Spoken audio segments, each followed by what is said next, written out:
It's time for Cats Talk Wednesday. Small town and big city join forces. Vinny Hardy of Lynch, Kentucky, and Terry Brown of Louisville, Kentucky, team up to give you free-flowing, laid-back sports talk.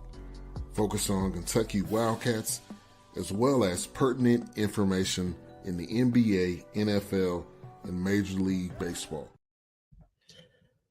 Vinny and Terry back. Cats Talk Wednesday.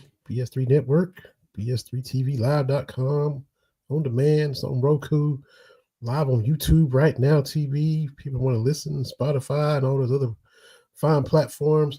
Subscribe, follow on Spotify. Give us the little 5-star rating on Spotify.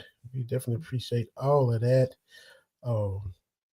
We got tons of stuff to get to. TV. We got a win over Florida, but we had a loss in Athens last night. So we had the ups and the downs in the first two SEC games. Got a big time guest, friend of the show. Yeah. From back in 2016. I need to look that up real quick. But the legendary sports agent Leigh Steinberg is going to be here in just a few minutes. So we'll have a lot of fun talking with him as well, man. Yeah, I'm excited. Big guest, a lot of stuff to talk about. So I'm excited. Yeah. Your Niners might be on the QB market. Might be making some moves. Have to see how that plays out. Man, they can't bring that man in. Like, they can't bring Aaron Rodgers in. I saw that. I said, that can't be real. Because he's not coming to be a backup. And if he is a backup, he's not going to be playing for backup money. No. And you got to pay Purdy. You can't have $100 million quarterback group and field a competitive team. So I think that's just smoke and mirrors. Pay Purdy and let's regroup for next year. Gonna go from 600,000 to 100 million in one offseason in the quarterback. That's right. Let me look that up. Let's see. December 21st, 2016 is when Leigh Steinberg joined us. You were at the Yum Center covering Kentucky, Louisville. So it's been over 8 years ago, man. But oh wow, yeah. Box Monk Bam were in the Yum. Yeah, they lost that one by 3. That's what happened. Yeah, that's what happened. Yeah. Yeah, because you was credential media up in the Yum Center and covering the game. And so I watched that one from the bench, from the outside from the tunnel. I gave up my seat, so I'm standing off to the side of the Louisville bench on that one. So when they won, that was not fun. Yeah, that was. You with your credential seat, your press seat? I didn't have a seat. Well, you just got to find a spot. So I had to find the standing room. I stood. Okay. I stood most of the game. And by the Cards bench. Yeah, not fun. So you had horrifying memories. You had the Louisville bench. You had the Duke mascot. You've been close personal with both of those. Right by the Duke bench for the Zion Williamson game, which was not fun either. I mean, I can still see myself and Tina on those highlights in the second half, man. Yeah, I have to pull that up just yeah. Man, TB, you said it? Yes, I am. Zion Williamson is 10 feet from my face. Yes. Did you have some kind of interaction with the Michigan State mascot too, or did I make that up? No, the Michigan State mascot sat down in front of us for the Michigan State Kansas game. Okay. And was fine. The Michigan. I just was like, oh, I thought it was weird that the Michigan State mascots got fingernails. There's attention to detail that I was not prepared for with my Spartan mascot. So they're gigantic too. That big old because he put his hand up, and I was like, oh, he got a fresh manicure. Okay, my bad, Spartan. And then I realized how small Tom Izzo is, and Coach K was small too. But Tom Izzo, I was like, oh wow. It's like how much? 5'6", 5'5"? Yeah, I was like, oh, okay. Well, it's hard to gauge when you see people around 7-footers, right? That's why I had to explain to the girls forever ago, because be at the games and everything, and it's like it's hard to say how tall someone is when they're next to somebody 7 feet, because 7 Yep. feet make everybody look small. But Mhm. I was like, oh, Tom Izzo, not a giant man. Nice, but not a giant man. But yeah, that was great seats, and that went sideways pretty quick. Yeah, there was a little period there where there was some lulls in the results for them early season games. Sure was. Yeah, yeah. But I know we're going to take a deep dive into um, the ups and downs. But I mean, 3 top 10 wins, you can't take that away. But a couple really concerning losses. So, but that's just how it goes sometimes. Hmm. Yeah, that's you know, you keep seeing well, some people, yeah, they're gonna get crushed in SEC, they're gonna get ran through, they're gonna get blasted, they're gonna get this, they're gonna get that. And then you see, like you said, you see the 3 wins, you see, you know, Florida, who was impressive. They had a double-digit lead in Rupp Arena.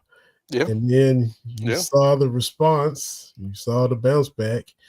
Oh, can we the road in the SEC, these road games, I mean, at Athens last night, this Starkville trip Saturday, that's never a picnic. And they, at who can win on the road? I mean, Auburn did last night. Props. They beat your cousin, Coach Terry, down there in Austin. Yeah. But I mean, look at Tennessee in Gainesville. I mean, just everybody on the road is just woo. Might catch a beating on the road this year. Once the SEC decide to get serious about basketball, it's a wrap, man. Like, it's just a wrap. I know we're going to talk about the playoffs and all that kind of stuff, but it's going to be tough. But we still not going to play on Wednesday and Thursday in the SEC tournament. I'm not giving that up. Not yet. Not yet. You got to see that to believe it. You got Yes, absolutely. So let's see. The COVID year we didn't have the SEC tournament, right? 9 and 16, there was no. The tournament got canceled, right? No, 9 and 16, they did have it. Were we Wednesday that year? Maybe so. I think probably so with 9 wins. Yeah, probably so. But no, they did have it that year. It was the Quickly team that ended it. Oh, that's right. So is that when we lost to Mississippi State with Dante Allen? That's when Dante Allen was doing his thing. I saw he's somewhere else now. I thought he was at Western. He's somewhere else. I saw recently. I kind of lost track of that. Him and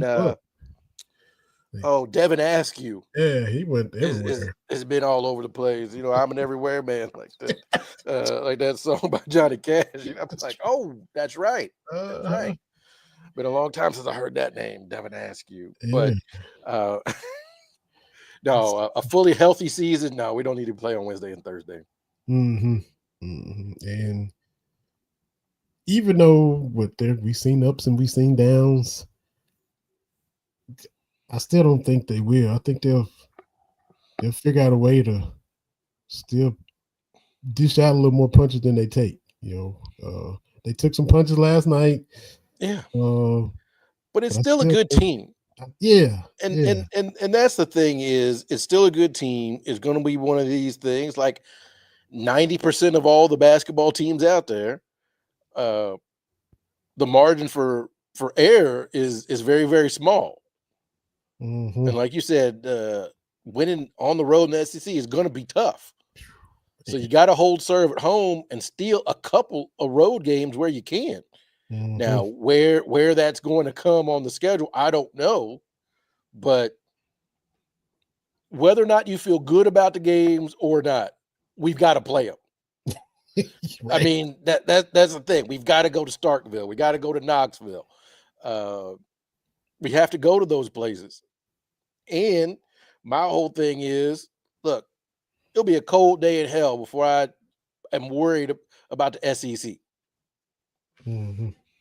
I know it's tougher this year, but we supposed to be scared going to Starkville in Wheat, Kentucky? No, not at all. Absolutely. We'll keep all this going, but our esteemed guest is back in the BS3 Network Green Room. He is a legendary sports agent. He is an author. He has done so many great things. Philanthropist as well. Friend of the podcast. We were talking before he came on. He was back on with us in December of 2016. So welcome back, the one and only Mr. Leigh Steinberg. Leigh, welcome back to Cast Talk Wednesday. Appreciate you taking the time to join us. Thank you. Hi, Vinny. Hi, Terry. Hello, Mr. Steinberg. Thank you for joining us, sir. My pleasure.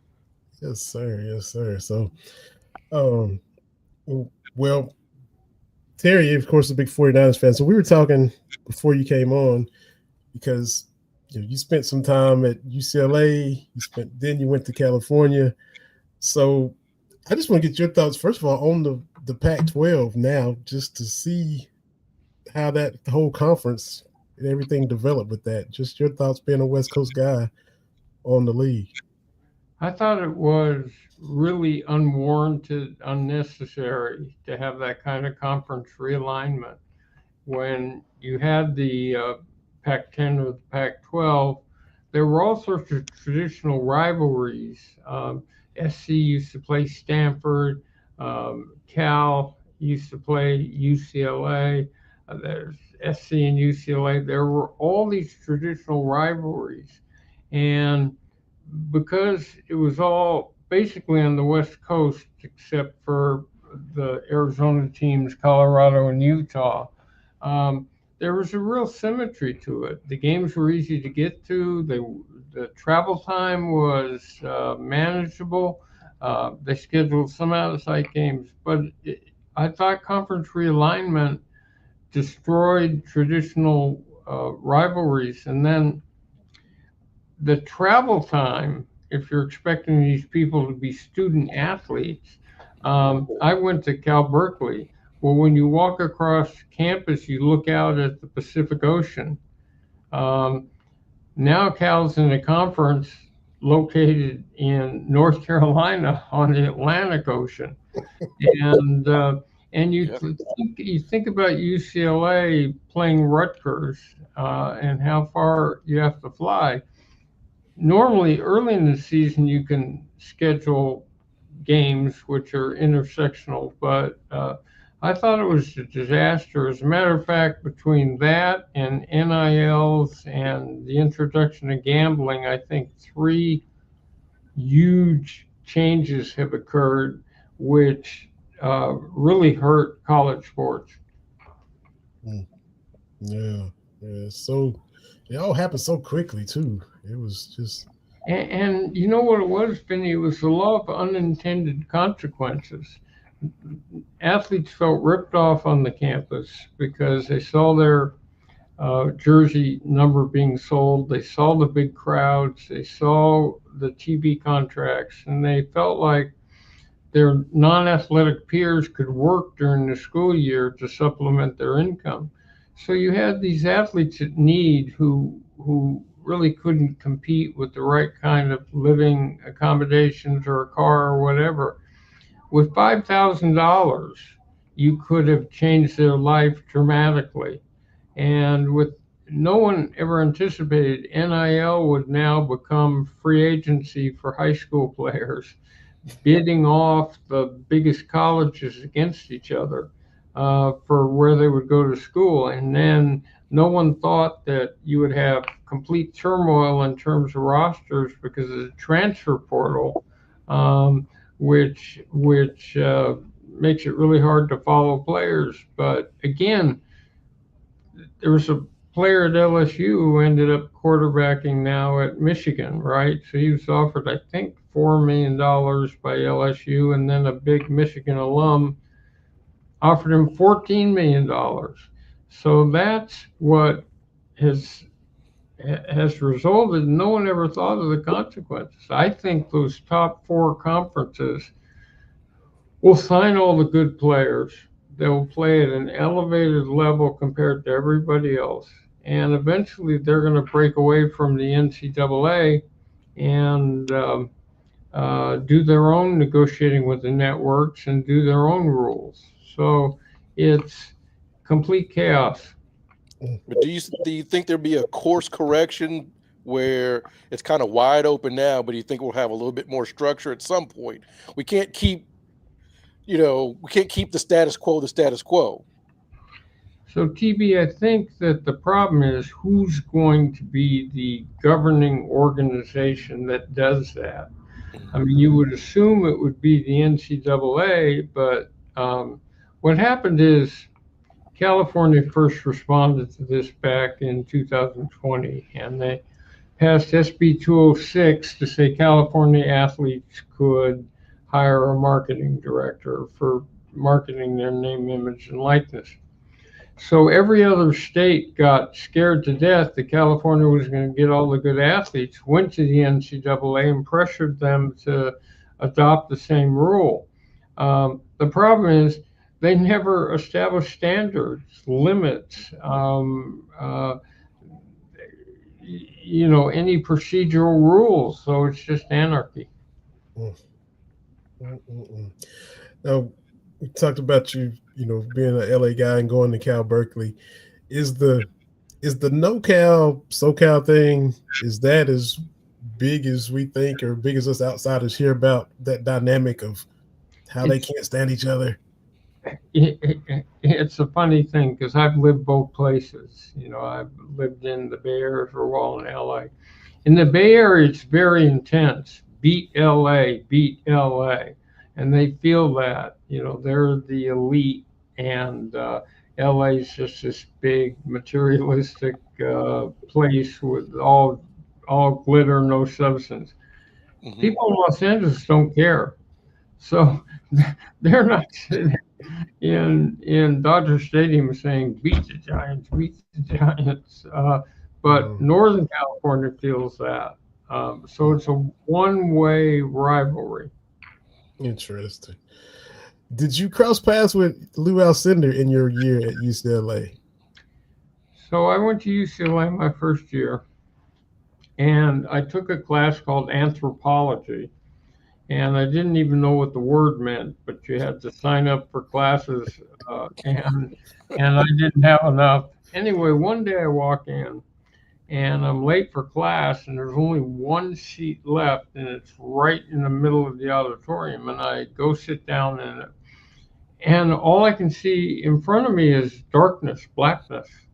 And so I sat there for the class trying to pay attention, and after it's over, it turned out it was a big basketball player in front of me, and he said, "Sorry if I blocked your view. Nice to meet you. I'm Lou." Wow. That's awesome. That is awesome. I saw that. I just took a chance on asking because they were there at the same time before you went to Cal. So that's a great story right there. I don't mean to bounce around, but just so many things we always enjoy asking when you're on. But I see that you have your Super Bowl party, the 2025 Leigh Steinberg Super Bowl party is coming up in New Orleans. So tell everybody what that's about, Mr. Steinberg. So we tried to put a party together that would reflect the fact the Super Bowl has become a convention of Americana. Big business, big politics, big entertainment, big sports, all gathering together. And I tried to put a charitable theme onto it. So this year our charity is the National Urban League, and we're hoping which helps in terms of mentorship, job placement, housing for underserved Black communities. And Mark Morial, the former mayor of New Orleans, is coming and getting an award. So that will be the theme. It's at the Jazz Museum because jazz will be the theme in New Orleans. And then we do humanitarian awards to an owner and a player, a former player. We have a brain health summit, which talks about the issue of concussion, head injury, traumatic brain injury. And so we do that. And then we have a brain body lounge, which is all the new medical breakthroughs that are helping athletes with more energy and more quickly rehab. And so we're displaying hyperbaric oxygen, stem cells, red light, meaning all sorts of things which help accelerate athletic energy. Um, we're in the final process of putting together a concussion foundation. So I'll have 4,000 of my closest friends, and we're also doing an e-sport competition. And last year we had Michigan play Michigan State, but you can debate whether or not it's a sport, but more people are playing video games than Little League baseball. Mm-hmm. That's true. Now, when the Super Bowl gets here, we've seen teams take runs at history. We saw the Patriots almost have a perfect season. We've seen teams win 3 Super Bowls in 4 years. Will the Chiefs be there going for that three-peat, in your opinion? So I don't want to put any undue pressure on them or Patrick Mahomes, but really, this is all about who's ready to play their best game now. And so the season at this point doesn't really matter. So the Chiefs have gotten they have Hopkins and Brown back at wide receiver. Um, Xavier Worthy has really matured. I think that you'll probably see Travis Kelce have a great game. And the key is in adversity. Quarterback's thrown a couple interceptions. The crowd is booing. The game's getting out of hand. What does he do then? And what the Chiefs have shown you is they have the capacity in adversity to compartmentalize, adopt a quiet mind, and elevate their level of play in critical situations to take them to and through victory.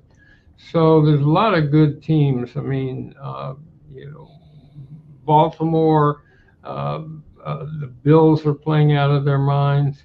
And then you have Detroit and Minnesota and Philadelphia on the other side. Mm-hmm. But until someone beats them, they're the champions, the Chiefs. As a 49er fan, I understand what you're talking. I understand what you're talking about, because the way the Chiefs are just able to, when the chips are down, it's like you can't count them out, and that's just a different mindset than a lot of the teams out there. But the thing about, to make you feel better, the 49ers are one of the 5, 6 best run organizations in football. And because of that, I'm quite confident that with John Lynch, who's a former client of mine, and Kyle Shanahan, they'll do fine and come back. Everybody has an off year. It doesn't really help if the offensive player of the year, Christian McCaffrey's hurt all year. Yeah.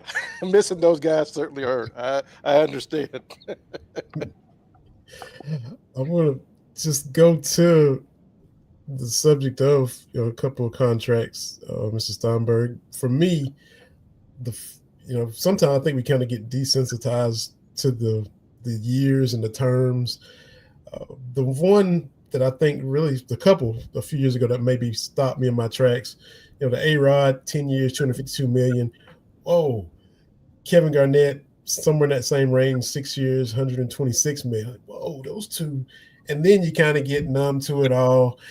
But this Juan Soto deal is a number, boom, $750 million, and it kind of stops you in your tracks again. So what was your thoughts when you saw the terms and the structure of the way that deal came together?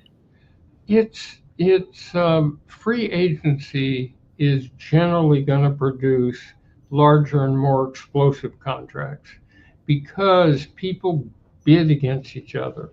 That's different from having an incumbent player. So here it was almost an ideal situation because you had a young MVP type player in free agency, and and for the Mets to be able to take away a Yankee and make a dramatic splash in their own backyard was a great thing. And they'll make the money back in ticket sales. They'll make the money back in television contracts.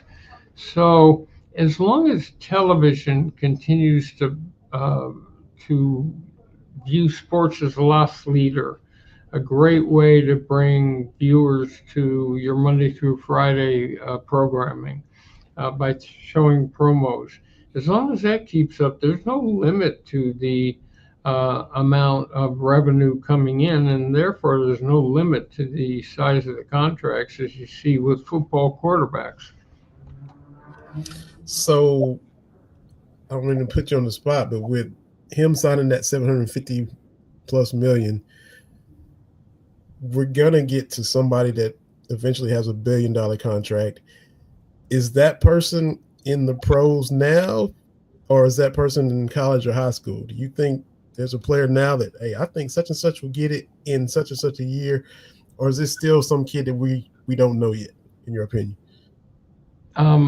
They've got no, it's someone who's already in the majors, who's gonna break loose, because the prerequisite for it is that they've shown you're not going to do $1 billion contract just based on projection. You've got to have some playing history that goes into it that shows you how this person is going to be at the major league level. So no, it's someone already inside the system, and they'll have to hit it just right. And I mean, Shohei Ohtani signed a massive contract. He had all the bargaining power of Soto, but he also wanted to win desperately. And so the value of his contract was $70 million, but because of the deferrals in 2023, $24, it's actually worth $40 million a year because of the inflation rate and all the rest of it. But he made a commitment to wanting to win because he had money.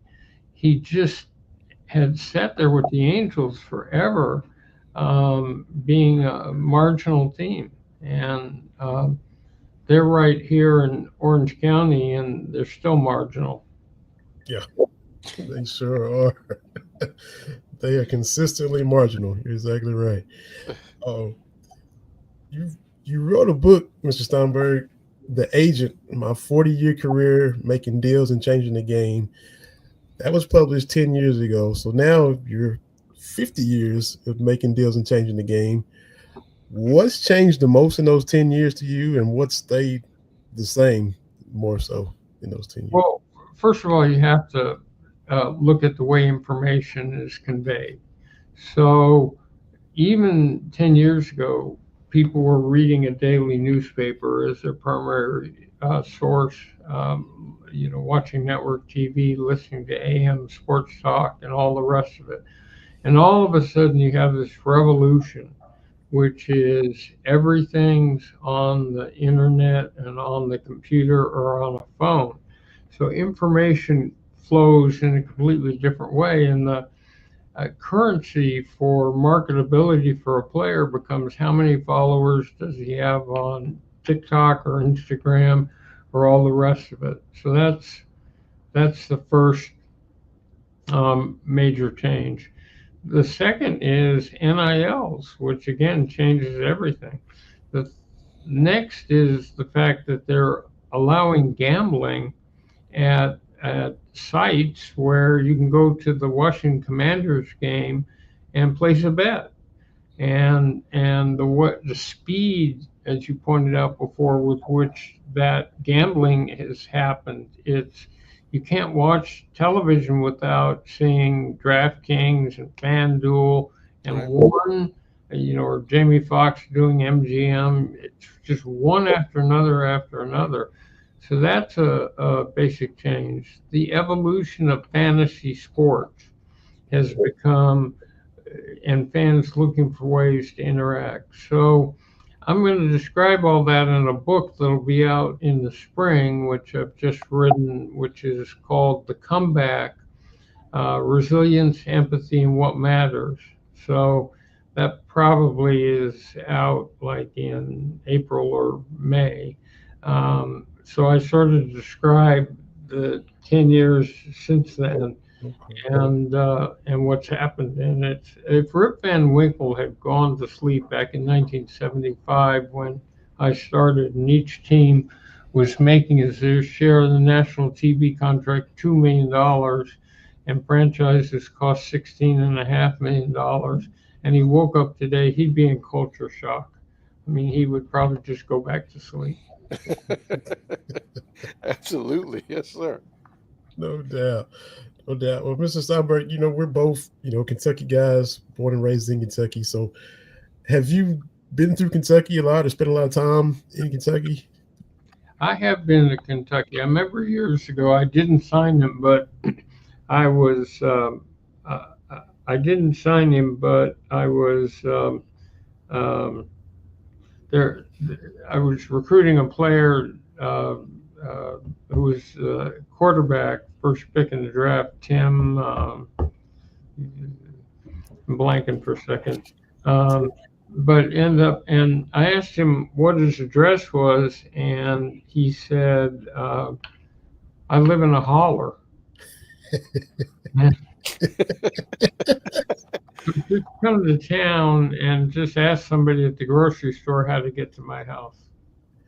So you're talking about Tim Couch and in Hyden, Kentucky, which is Leslie County. Which That's a holler, though. That borders the county I'm from. I'm from Harlan County. There's hollers where I'm from. So I know exactly what you're talking about. So you were deep in Eastern Kentucky, deep in the mountains, for sure. Oh, I've been there. I've been to the Kentucky Derby. I've represented players from Louisville and Kentucky. Years ago, I had a guy called the Hefty Lefty from Kentucky who was one of the heaviest quarterbacks in world history. Absolutely. Yeah. Jared Lorenzen, yeah. Right. We were training him one day, and he was out here in California training, and we asked, he was trying to lose weight, and then one of our staff people walked in his hotel room. He had about 15 cartons of ice cream and about 10 pizzas.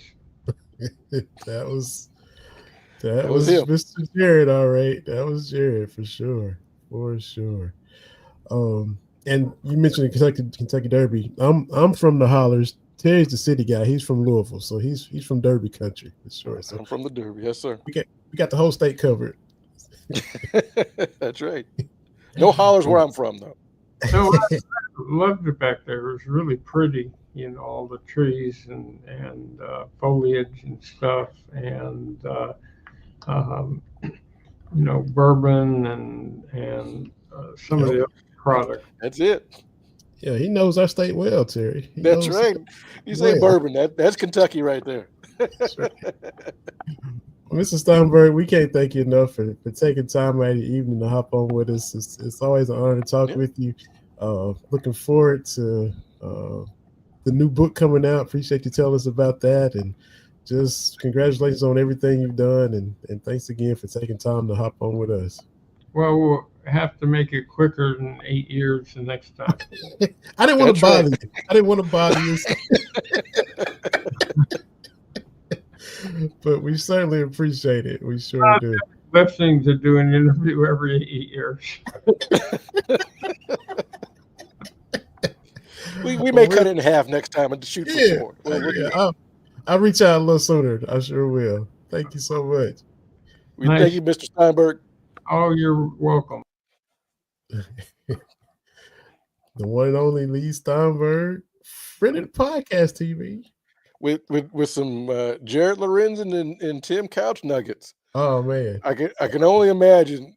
As he's saying that, I can only imagine someone from California, from Cal Berkeley, who can see the Pacific Ocean and who lived in the Bay. Yeah, going all the way to Eastern Kentucky. and looking for a holler. Yep. That image. Now I've got that image in my head. That is fantastic. Leigh Steinberg in hiding, trying to find Tim Couch. Yes. Oh man. And working with Jared Lorenzen. I said those probably our top 2 quarterbacks, right? No doubt, man. They're on every Kentucky QB Mount Rushmore in some kind of way. Yeah, absolutely. Tim Couch, Jared Lorenzen, Derek Ramsey, Andre Woodson, however you want to, slice them and dice them and rank them and all that. Yeah, but last time he was on, speaking of 8 years ago, it was the Blog Talk days, and he just called in, and it was just, all of us on our phones, and we couldn't see him, he couldn't see us, and he still came on and chopped it up with us.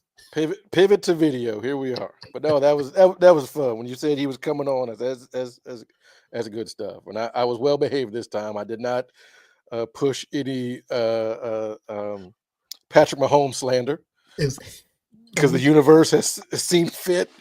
Oh, you gonna dismiss Patrick Mahomes, 49ers fan? Okay. Yeah, that was, we didn't know what we didn't know back then. Because he said, hey, because I think he was getting ready for the draft, and he was talking about that kid from Texas Tech. I'm like, okay, whatever. But he wasn't wrong. Yeah. And if you go to Spotify, type in Cats Talk Wednesday, Steinberg, it'll pop up. And no doubt our number one fan, Michelle, has went back and listened to it. She's listened to all of our episodes. So, she was there back, day one when we recorded that episode. But here we are 8 years later. Leigh Steinberg back on with us on StreamYard. Got to see him. He got to see us. And we got to chop it up. So good stuff. I got to go back because we started with him with Aaron Rodgers because we were talking about that with you and your Niners. I saw you put out a tweet. Y'all know Terry's internationally known on X, Twitter. I don't know about that, but Brown _80. Y'all see it scrolling right there. But you put up let's see, it was 49ers tweet. Something about somebody cheap shot at Steve Young, and your boy Jerry Rice was the first guy there. It was the Bears. Okay. It was the Bears. It was 30 years ago. It was 1995. Okay. And that was, basically Super Bowl or bust. And so, in that clip, Steve Young runs to the end zone and somebody cheap shots him. The first person that runs in, number 80. Okay. Like I don't know what y'all think. He from Mississippi. Okay.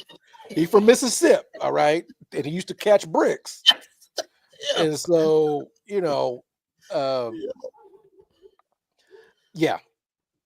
So I get that, and of course, he didn't cry. That's his quarterback without all the crying. He went to go lay hands on somebody. That's his bread and butter, man. Absolutely, that's what you're supposed to do for your QB. So if it's a big if John Lynch and Kyle Shanahan put their heads together and say, Aaron, come on out here and finish your career. Come home, finish your career at home. And Jerry Rice is the first one at the press conference. Welcoming Aaron, Ron to Santa Clara, to Levi's. What's he gonna do? That's a lot of hypotheticals. I like how you kind of laid all this out for me. I mean, I guess I'll be on board. Look, but like I said, I'm just not an Aaron Rodgers fan from the jump, right? Like, I have not liked his get down from day one. I know he's very, very good, right? Like, he just got to 500 touchdown passes with I think 120 interceptions. Mm-hmm. And if you look at Brett Favre, 500 interceptions or 500 touchdowns, like 300, like whatever, man. Anyway, but his whole get down, and because the thing about me with Aaron Rodgers is they absolutely could have won more. Mm-hmm. The problem was he wants to do it his way because he wants to sling that thing 45 times a game, mm-hmm. which doesn't work in the playoffs because you play outside. Yep. And that's what happened. I'm getting my times. Well, when Jimmy G walked in there in the snow, first drive, Packers marched all the way down, and then snow started coming down. The wind started swirling, and you can't pass the ball like that. Uh-huh. I mean, but honestly, when you look at these great teams that play in these outside stadiums in the wintertime, December and January, you just can't sling that ball. Right? He in Green Bay all them years. He should have known better. But think about it. The Bills, we think about Jim Kelly and the K-Gun offense, but they was putting that thing in Thurman Thomas's stomach 35 times. That's how we're going to get this done. Yep. That's why it took the Colts forever to beat the Patriots. Yeah. You know, we talk about the 90s with the Niners and the Cowboys trying to get home field advantage. It was a bigger deal because the Colts were built for turf. Right? And so if once they had to go to New England, that's a wrap. Yep. Your precision offense ain't nothing. And you got this lighter offensive line where you can't grind it out. That ain't how you get it done. Because they were doing them stretch plays to Edgerrin James. You had to be able to get out and move, and yes, and it doesn't work in the bad weather, right? And so that's what home field advantage really is, because the Rams, for as great as they were, right? Just the one championship. Yep. The one over the Titans, and then losing to the Patriots, right? Because sometimes you got to go on the road. Yep. And what works on turf doesn't work. Also, like when the Niners and Cowboys are going back and forth, the Cowboys were built more for turf because they didn't want to go to Candlestick Park in January because the field was terrible. Yeah. Right? Like they would basically, at that point, they were re-siding Candlestick Park in between games. Yeah. Like they were doing they were bringing in people from all over the country, because it was terrible. In one of those years, I can't remember, like, I think they redid like the end zone during halftime or something. Like it's something crazy like that because the field was terrible. And they'd have, the Cowboys, they bring in, they took 2 or 3 different cleats and they try to bring long cleats, and they still just, you like excavating earth every time you took a step. You just digging up clumps of you step into the ground and the ground is now up to your ankles, like it's over your and so it's tough. But anyway, going back to Aaron, he wanted to win his way, and he wanted to have his dudes. Yeah. And I'm not a fan. And so if they want to bring him in, because I'm all in on Brock Purdy. Okay. Like there's the debate whether or not he's going to get paid what the market says a top quarterback is going to get paid. And so even 49ers fans, they trying to nitpick, like we have a known commodity. You don't move on from a known commodity at the quarterback position. You try to make it work. That's what you do. In my mind, like I'm not the biggest Dak guy, but you got Dak, he's above average quarterback. So you build around that, or else you trot out Quincy Carter again. Right? Man, somebody did a clip of, I know what, I watched 30 minutes of George Kittle highlights because he's my guy. And some of the quarterbacks he had, it was the Blaine Gabberts. It was like, oh my goodness, we had some terrible quarterbacks. So if you find one, yes, his first touchdown pass, I think, was from Gabbert. But there was like a bunch of people. I'm like, I don't know who this is. Like, you just see a weird number. Like you look at the Dallas quarterback, like, who's number 15? Who is that? Like, so there's a lot of that. So Purdy's going to get paid because the knock on him was, right, he had all these weapons, right? He had the Avengers, so he was just plug and play.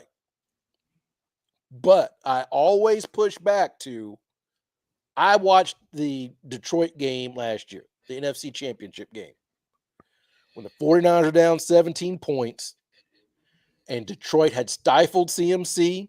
Yeah. They had stifled Debo. They had stifled Kittle. Ayuk had that one crazy catch, but it was basically Purdy looked around. I was like, that's when we start having these runs. And the big pass plays to win that game went to the fullback Jusic and went to Conley. Some dude, I was like, I don't know who that is. Caught like a third down pass. I'm like, I don't know who that is. The wife's like, who is that? I'm like, I have no idea. And then Juwan Jennings. Oh, okay. Who is my favorite Tennessee Volunteer of all time. Ooh. Low bar, but I like that dude because he got thrown out for fighting against Arizona the other day. Love that dude. And Purdy got it done, right? Like Mr. Steinberg was talking about, the ability to do it when it matters. And this is maybe a knock, maybe, but all these quarterbacks they want to put above Purdy. We assume at some point Lamar Jackson will figure it out in the AFC Championship game, but we don't know because we haven't seen it. We assume Josh Allen can do it in an AFC Championship game and put his team on his back, right? We assume. We assume Jared Goff can do that, right? We can assume that because I watched the game last year and he didn't do it. A lot of fourth down they didn't convert, right? So you got someone that when things were just going to crap, he stepped up. Despite all these other weapons, he kind of made it do with his legs and a fullback, wide receiver number 4 and wide receiver number 16. Because I still don't I don't know. I think it was Conley. I don't know who that dude is. So you pay Purdy and then you walk backwards because you got to rebuild the offensive line. The number one thing is they just got to get healthy. Because I saw something last night. Ayuk, Debo, Kittle, CMC, and somebody else were never on the field the same time this whole season. Yeah, well, I guess not. Yeah.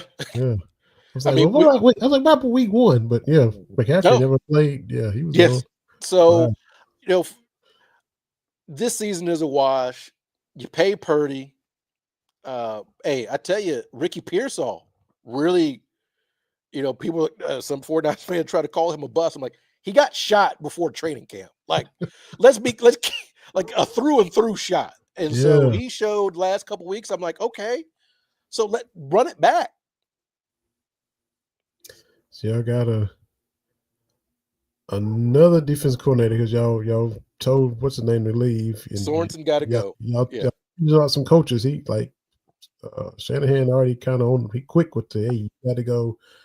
And was it somebody else? Special teams guy and the defense coordinator? No, the special teams coach had to go. They number 32 in special team. Like, and honestly, all those close games, because we missed out on 7 points against Detroit, which could have changed that one. Like, you can't have that. And Moody, hey man, hey, it's time to move on at this point, because I'm like, you can't bring him back. It's a results-based game, and it's crazy because you use a 3rd round pick on him, but it ain't working. But they'll be back, and according to Micah Parsons, you guys going to the Super Bowl next year. So yeah, he got big plans. He gonna talk with Jerry, and I believe it when I see it. That I'm gonna put this out there in the universe, hoping the universe has a sense of humor. Hey, your Cowboys make it. We'll go down to wherever the Super Bowl is, Super Bowl week, and we'll do Cats Talk Wednesday live from wherever the Super Bowl is for your Cowboys. Because let me tell, hey, I'm saying that tongue in cheek, but if the Cowboys ever get to another Super Bowl, that thing is going to be a huge party for the 2 weeks all the way. Like that is going to be a huge party. Hey, it's And you a good Cowboys fan, but I'm just gonna say, generally speaking, the worst person you also know is a Cowboys fan. There's gonna be a lot. There's gonna be a lot going on down there. Cowboys ever make it to the Super Bowl? I had to get on Radio Row because Ben and Doc been to the last two, and got credentials for BS3, so I'm gonna have to figure something out, We'll do that because Dallas make it. It's gonna be now. It might be the end of days, but we can go have a little fun before the end of the day. But looking at the NFL playoffs, again, I'm gonna go like Mr. Jeff. Bring me the Chiefs body. Like, look, I'm a 49ers fan. I have seen this, how it goes. I got to see it. I am glad that they kept the Bengals out. Now, I'm not going to do another Bengals rant, but you can't hate from outside the club. Y'all started 1-4, 1-5. That's your own fault for, Don't lose to the Patriots. Like they scared of us. Man, Gerard Mayo started off 1-0. Never coached in his life as a head coach, and he went into Cincinnati and beat one of his 4 wins. And Bob Kraft, if he's your guy, why you fire him after 1 year when he supposedly I'm gonna bring you in and you're gonna replace Bill Belichick. I kind of agree with Monty. Why do I got to be the guy to replace the guy? But if he's your guy, don't Steve Wilkes him and just give him 1 year. But that's a whole nother. That's another can of worms. But he never coached and went into Cincinnati, Paycor, whatever it is, and beat them and walked out of there 1-0. So, I mean, it's your own fault at some point, and you can talk about, hey, well, they would have. Ever since Burrowhead, the Chiefs are 3-0, including a win in the playoffs. They're not scared. Mm-hmm. I don't know if you caught the little clip of the Kelsey brothers talking about this, and Travis Kelsey through profanity and quite excited. It's like, we're not scared. Like, he's basically like, why would we be scared? Right. We the champs. Like, why are we scared? Y'all think you can win the Super Bowl. We know how to win the Super Bowl, and we've had to win it different ways. Again, 49ers fan. Yeah. I've seen them be down 10 points with 6 minutes left. Yeah. And win by double digits, Benny. I still don't know how that's even possible, but it happened. Yeah. And then scoring with 10 seconds left in the overtime in the Super Bowl, because those dudes over there don't panic. Yeah. We can talk about the officials love the Chiefs. Look, whatever. They don't panic. And as off as they were and vulnerable as they were, the worst 9-1, the worst 10-1 team ever, the worst 11-1 team ever, they, not that they don't care about the regular season, they just getting through it and then getting sharp because the history is right there. Yeah. The three-peat is right there. So if they don't come out playing the best they played all year, I'll be really surprised. They rested them. They're gonna get 2 weeks off. Denver gets to break their little playoff drought. So hey, Sean Payton will get a raise, and yay, you hadn't been to the playoffs since Peyton Manning was there. So good for Denver. Yeah. Cincinnati's not there. They get to rest last week. Then they get to rest again. They got Arrowhead home field throughout. So they just kind of getting their chess pieces in order for this run. Because they know what they're doing at this point. Now, I know the odds are stacked against them. You and I have both seen our teams win back to back, and look and feel good for that third until we ran into the Giants, and I forget because y'all went back to back. Lost to y'all, and then lost to us in the NFC Championship game, which was a brutal game, right? That was one of those home field with the sloppy. I just remember Alvin Harper just all muddy and just nasty that year. Y'all jumped on us too. It was like 21-0. Quick. Yeah. Had to make it quick and had to hang on to win. But three-peating is just hard. Because you are playing extra games. It's very hard. So we'll see, but. I'm saying it's going to be Chiefs versus the Lions. I like to see the Lions in the Super Bowl. I kind of feel that too. It ain't the Vikings. Sam Darnold is who we thought he was. Like, I don't know what y'all thought, but when the spotlight was bright, he played like cheeks. Yeah. And I again, I know the Vikings. They've beaten San Francisco twice. I was in the building the last 2 years. Whatever, fine. But nah, man, like, no, he's still Sam Darnold. And they was, you go 14-2, both teams. You beat Detroit, you get home field, you get the rest.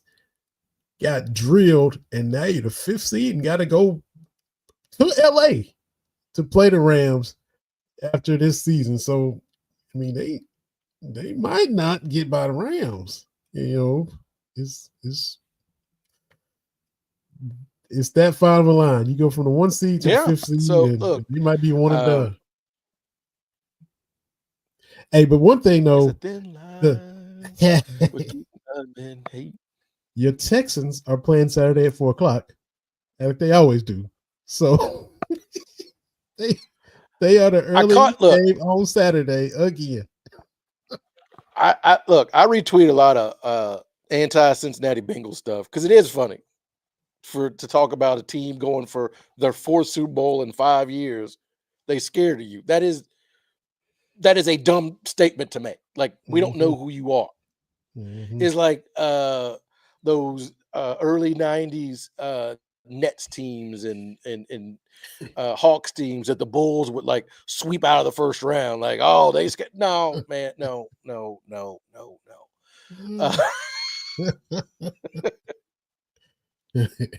they was just tuning up with y'all, man. We just getting, Yeah, it is what it is. What was the question? I got sidetracked. Oh, I was just talking about the Texans being Saturday at 4:00, like clockwork. Oh yeah.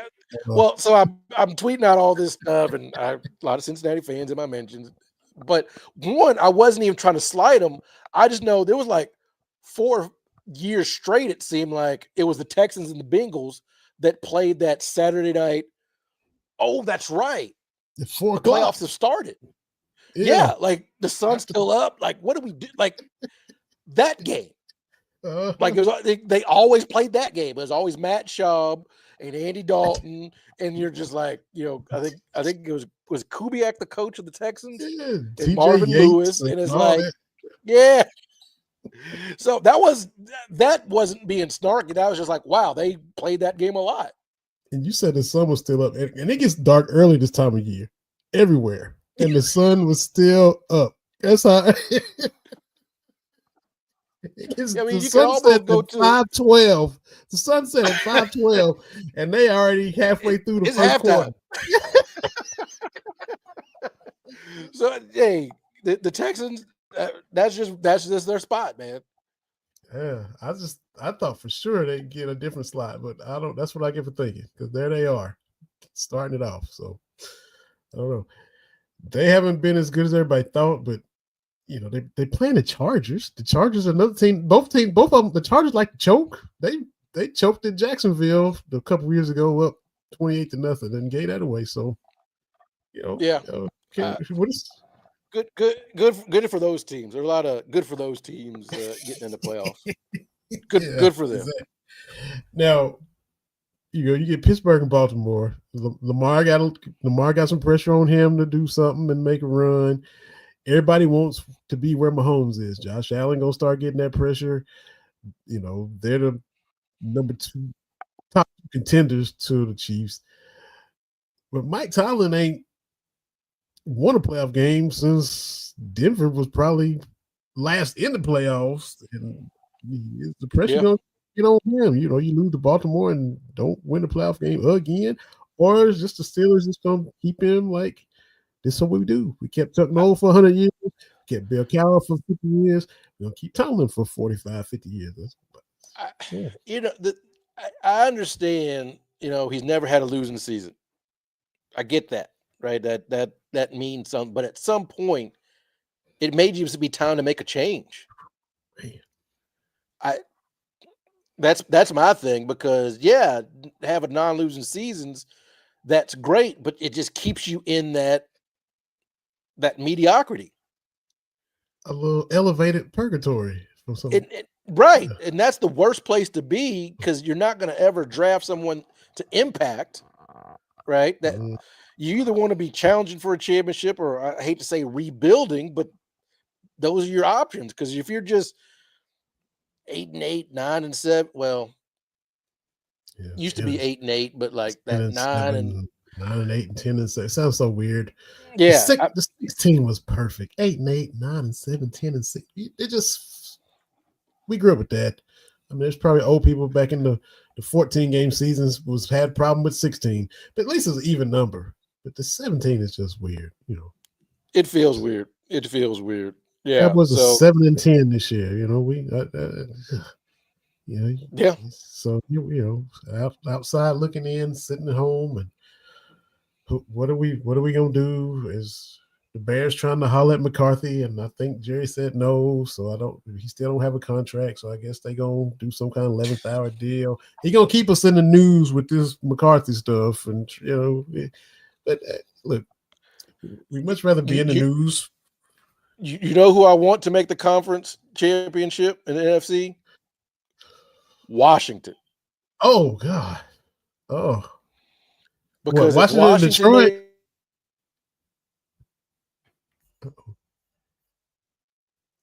Washington appeared in. I'm losing you. Can you hear me? Frozen for a minute. You said Washington and Detroit NFC Championship game. Am I here? There you go. Yeah. Can you hear me? Yep, I can hear you. Oh, froze up. It's a little laggy. I don't know if it's on a little Wi-Fi here. Jay, we got to get that thought. You're talking about Washington making the conference championship, which I don't know if I can handle that. I hate the Eagles more than any team in the division, but seeing Washington make a run with Dan Campbell and a handful of ex-Cowboys, I don't know if I'm built for that either, TB. I hear you. Rose up a little bit.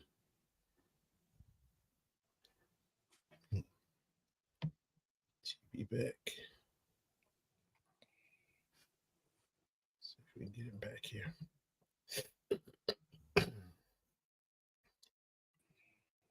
Oh, look like you're good now, man. I think it might be better. You there? Oh. Yeah, I'm here. But if Washington makes it the NFC Championship game, okay, every NFC team will have appeared in the NFC Championship game since 2000, except for Dallas. Oh, see. So if Washington makes it, every team in the National Football Conference would have at least made the NFC Championship game over the last quarter century, except for Dallas. Washington is the only outlier.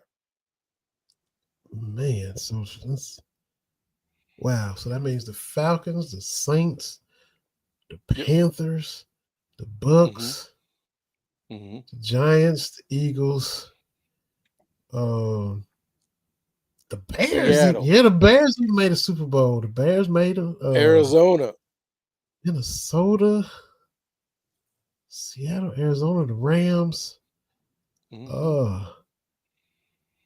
The Panthers. Arizona. The Panthers. Everybody except the Cowboys. Bears, Vikings. Because right now it's just y'all two. Just y'all two that haven't since 2000. Oh, goodness gracious! Now see, that's That's the petty. That's trouble. Do I think they do it? But I don't know. You know, Jaden Daniels has been better than advertised. So yeah, good on them. Good on Washington, I guess. You can't you know, like I said, when we was having little issues, to see Washington do that with Dan Quinn, our defensive coordinator from last year, and a handful of Cowboys that went, but Tyler Bodish, the center, and a couple other guys, to see him do that that I don't need to see that. I don't need to see that. Yeah, the Bears went to the Super Bowl against the Colts, so yeah, Tampa Bay, Atlanta, Carolina, New Orleans, Rams, of course the Niners, Arizona with Kurt Warner went to the Super Bowl, Goodness gracious. Yeah, that's rather troubling. That's why it's gonna be a party when the Cowboys make it. But that's what I get for giving you a hypothetical about Jay Rice welcoming Aaron Rodgers to the 49ers. You just paid me back. You got me back. Hey, TV. Touche. But looking at I guess we gotta talk Kentucky basketball. Mm-hmm. And how brutal the SEC is going to be. We did talk about that, didn't we? We talked about that a little bit. Going on the road is going to be a premium to get those W's. So we'll see. We got Alabama beating South Carolina right now. They're up 12. Arkansas is playing Ole Miss. It is 29-26. Arkansas playing at home after getting busted by Tennessee.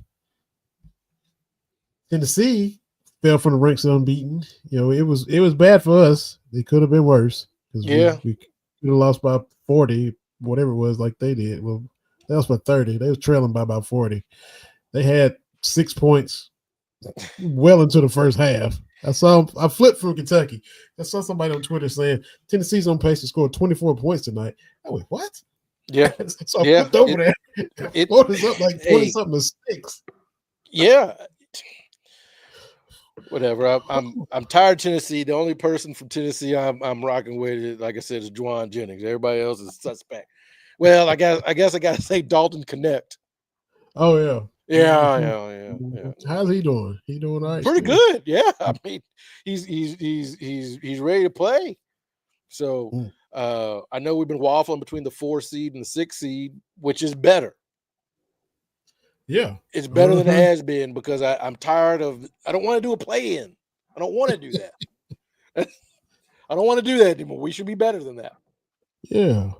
And y'all definitely, you got the greatest player of this era right now on your team and AD as well. Y'all shouldn't be doing that. Y'all shouldn't be having play-in struggles. That's correct. Mm-hmm. LeBron doing what he's doing at 40 as pretty remarkable. Like I don't want to get into the GOAT debate because nobody's mind's changing. Whoever you think is your GOAT is your GOAT. Mm-hmm. So I'm not getting into all that, but what LeBron's doing at age 40. But like I said about Tom Brady, the biggest thing is if you 40, I don't want to be around a bunch of 20-year-olds. Like that just that to me would be I don't want to do this. They talking with their young slick talk. Oh, listen to all that yibbity bibbity music. Got to be like MJ and I'm gonna listen to this Anita Baker and give you 55. Yeah, that's great, man. That is great. That's one of my highlights of The Last Dance. Giving you the best, and then come out here 55. Okay. That's it. Yeah, my Rockets second in the West right now, so we'll Are they take that. really? We'll take that. Yeah, 24-12, number 2 seed right now. Yeah. Oh, look at that. Yeah, Good for them. Trying to do a little something. Good for them. Reed got sent down to the G League to the Rio Grande Valley Vipers. And He almost got Nitty. Probably dropped 49 on the Thunder squad. Look, he was the third pick.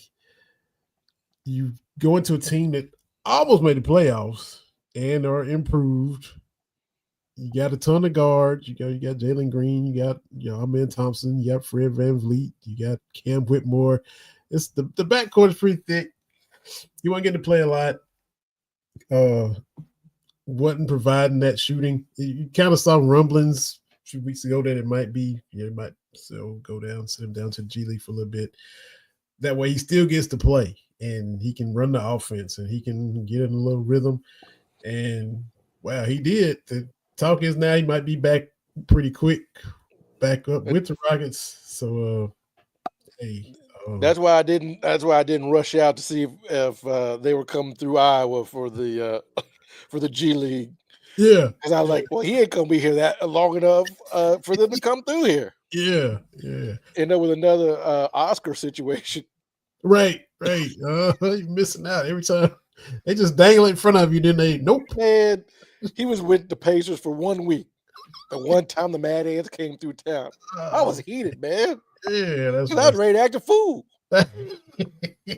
You had your sweet. You had your sweet seat already. Yeah, I was up in the suite, but I was gonna go down acting like going to the G League. It's almost like a pickup league. It's a little bit above. It's almost call your own fouls. Almost. It ain't quite like that, but it ain't. It's not like AAA where it's like okay. It's kind of like it's not that.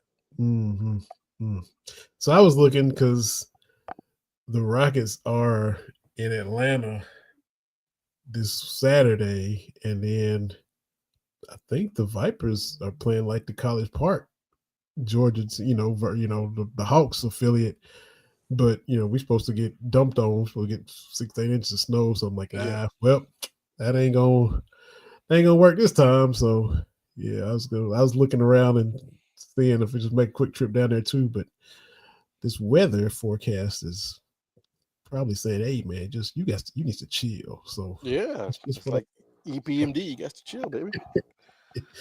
Yeah. So, I don't know. Like we talked about, the Cats can't get any more athletic between now and the rest of the season. They can try to get more physical, which they gonna face some physicalities. You say don't be scared of Mississippi State, but they ain't scared. But I'm just saying they gonna be physical, so you better be. Kentucky's got to out execute, and once they stop executing, that's the problem. And so you can't get off that schedule. Mm-hmm. That's it in a nutshell, for sure. So you said they're a good team. They're well coached. They you saw watching you saw how frustrated Coach Pope was. He kept using the word distracted. He was just like they're trying to just couldn't quite put his finger on what it was, but it's a lot of. And let's be fair, okay? Because I think it was our good friend Justin Rowland we've had on the show was talking. He posted after the Florida game, and it was pretty much taking those of us to task that thought when Cal left, there was going to be a drop off. Okay. Mm-hmm. I was one of those people. We've had conversations on here because Cal, the way he sets up his program is he goes to the grocery every day before he prepares a meal. Mm-hmm. He doesn't go on Sunday and get a meal's worth of groceries. And that's my analogy for recruits, right? He just gets it for right now. Mm-hmm. And so my thing was, because he's not going to leave these groceries for the next person to come in. Mm-hmm. That's just how he sets up his program. So yes, until the transfer portal became a thing, that was my mindset. Like whenever he goes, there might be a dip. Mm-hmm. I thought that was a fair assessment. That's just me. Mm-hmm. But I think Pope, to this point, you still have to give him an A, right? Mm-hmm. Up to this point, you can't grade on this regular season because it's not over. Yep. So you just have to wait and see. And that's the one thing I don't like is after every game, this is the way it was with Stoops for a long time. It was every game, confirm whatever you thought about it. Uh-huh. Every loss, he the worst. Every win, he the best. And, Mm-hmm. let the season play out. Mm-hmm. Yep. Now, does that mean I wasn't upset at the Georgia loss? No, of course. I was like, this is terrible, right? But you don't need to make these sweeping proclamations until the season's over. Mm-hmm. Because it's a Because lot of movement, a lot of flow. Fluid right. situation. And you just don't know how things are going to break out. That's the thing. Mm-hmm. I think this is a pretty average Kentucky team. I don't mean average or mid, but this is pretty much what you get, right? Mm-hmm. You're going to get, this is going back to Rupp, right? You're going to get some high-level performers, which we got. You're going to win some, but you might lose a couple of head scratchers every now and then. Again, I urge people to go to bigbluehistory.net. And there's some head-scratching games where it's like, I don't know.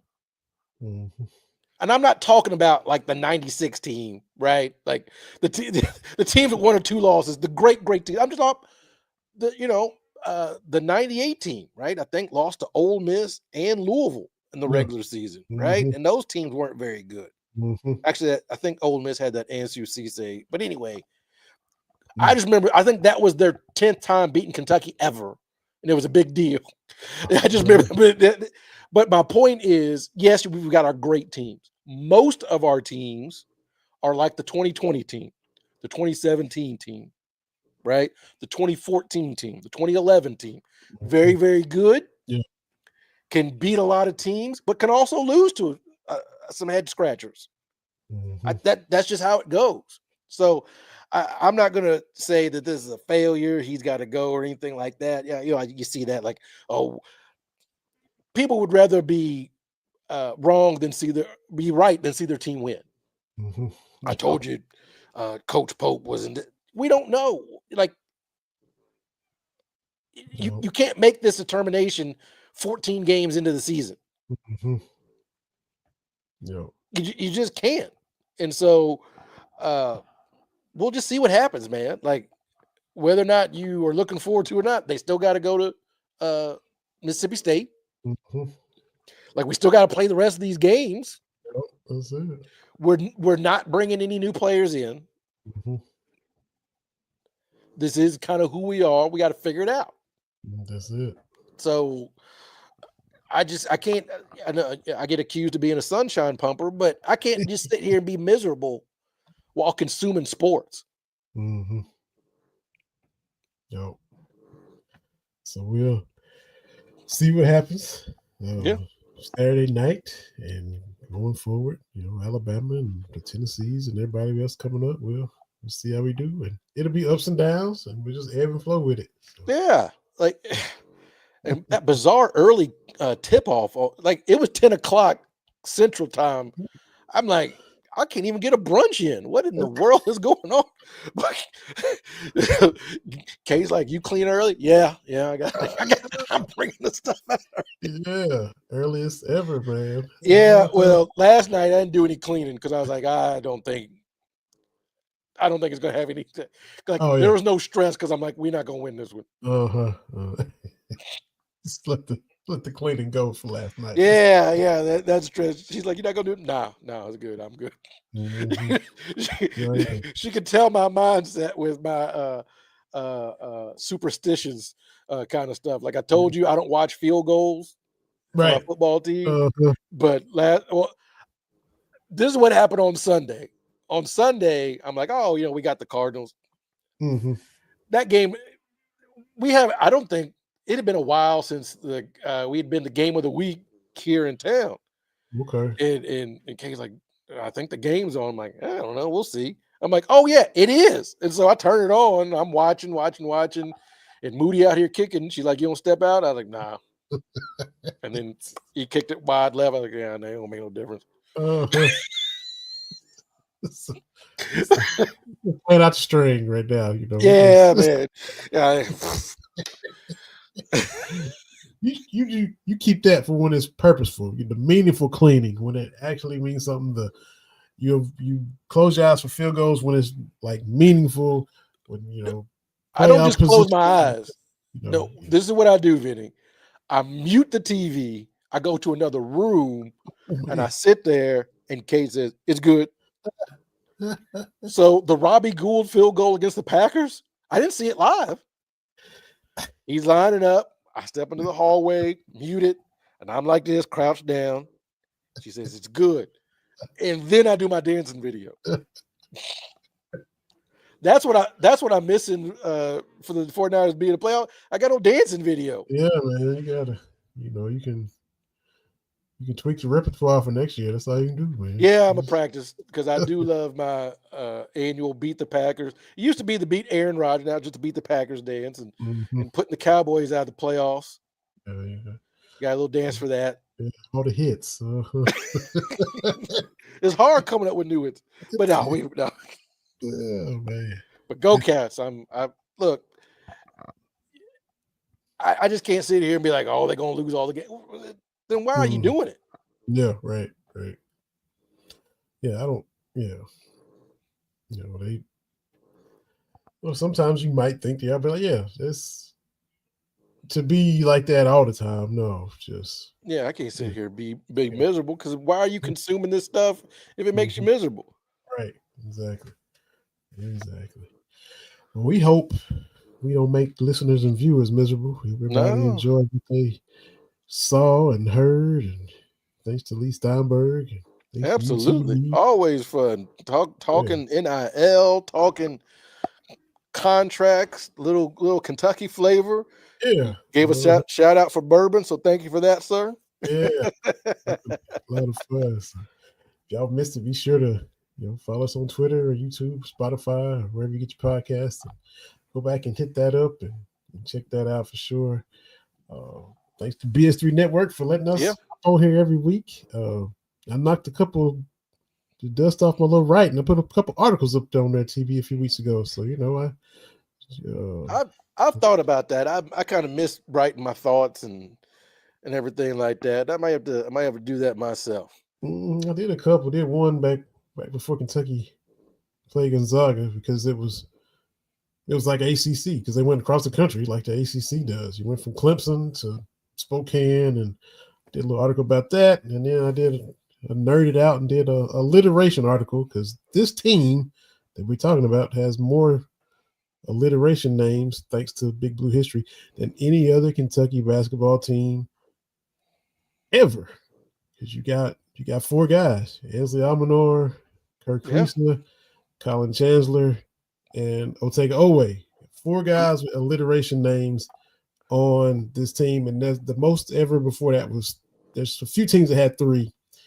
So this team is special in that regard. And then Pope's his recruiting class, two in-state guys, Michael Marino and Jasper Johnson. So you got some more alliteration coming next year. And no Browns. Yeah. But Owe's brother plays for the Ravens. Yeah. I remember catching that nugget, but we were watching something. I guess it was the Christmas Day game, maybe. Okay. And he made a play. I was like, oh yeah, that's Owe's big brother. That's that's pretty cool. Because the Cowboys season didn't go according to plan, but we played that whole division this year. We played Cleveland, Cincinnati, Pittsburgh, Baltimore. Played the entire AFC North. So they came to Dallas. It was one of the many times Dallas got blown out at home, but he made a play. There was a flag on him for defensive holding. He grabbed our running back or tight end or somebody, or maybe it's offensive line. Defensive line can't grab the lineman when they're trying to get out and make a block. They called defensive holding. I remember tweeting it out. I said Ortega's big brother was a little too aggressive on that play, but I saw the Oweh. I was like, oh yeah. It is him, yeah. Then he continued to make some more plays, and they continued to beat Dallas down. But it was what it is. But yeah, that's cool that you can start that little connection. I was telling the guy at work, there's a big Ravens fan. He wears his Ravens bogging in, and he got an old school Jamal Lewis jersey and Ray Lewis, and his wife got him this tough Ravens gift and all this. So yeah. And I said, the only thing you missing is like a signature bathrobe when you laying around the house. And he says, that's about the only thing. That's the only thing I need. I got house shoes. I got toboggan. But I was telling him, I was like, yeah, we got a kid that plays for Kentucky. His brother plays for Baltimore. He said, oh yeah, so yeah. And he's an O as well. I think Odafe Oweh. He got alliteration. Yeah, in his name too. So. I think the whole family is. Yeah. So. Oweh. Yeah. So I thought that was linked. So, BS3network.com. Check my little articles out. TV gets his right on. Check him out there too. So appreciate you letting me write, Ben. Appreciate you letting us do the show, and appreciate y'all listening. Appreciate you every week, TV. The little Padres hat this week. All right. Yeah, it's the Tony Gwynn era Padres. I tell you, all the hats that I wear, and I got them all. Yep. I don't usually. There's some hats I don't wear. You're not gonna catch me in my Boston hat. You're not gonna catch me in the Yankees hat. A couple of teams. I'm not allowed to wear any of the NL Central. I see that. Yeah. So some of my hats have been relegated to yard work. Cincinnati and St. Louis. You can yard work hat. You can sweat in them and get grass. Yeah. Those can turn green. So yeah. I technically do have, but I can't wear all those. But of all the hats, because this is what happens, and so I'll be out and about. I used to coordinate a lot, with my outfit, right? Blue shirt, blue hat. Here's a Dodgers hat, whatever. Uh-huh. And what happens is people see like, oh, Padres. And we'll have conversations about that. Like I forgot what team it was. It might have been Pittsburgh. Because didn't Pittsburgh go to the playoffs one year? Kind of here recently. Anyway, this old guy is like talking to me about like Bill Mazeroski. Like, I'm like, why are you talking to me about it? And I'm like, oh, okay. Like I forgot what hat I had on. Right. But the conversation, I get more conversations out of this Tony Gwynn era hat than anything else. Wow. People like Tony Gwynn. Like honestly, I just do little experiments, right? I'm gonna wear this hat. I'm gonna wear this hat, but it's this one that typically I get more interaction from. Although I've got the Mo Vaughn era Angels cap with the wings. What was that movie? Angels in the outfield? Angels in the outfield, right? That era of the Angels. Okay. People are like, oh, wow. I'm like, yeah, well, Some of the teams, like, again, I forget about, like, the Rockies. I honestly forget they exist. So, yeah. So this one, I kind of rock with. I like it. Good stuff, man. Appreciate you. Appreciate everybody. And we'll be back next week, man. Another episode of Cast Talk Wednesday, BS3 Network. For TV, this is Vinny. Thanks again. Thanks to Leigh Steinberg. Appreciate all y'all. Be back next week.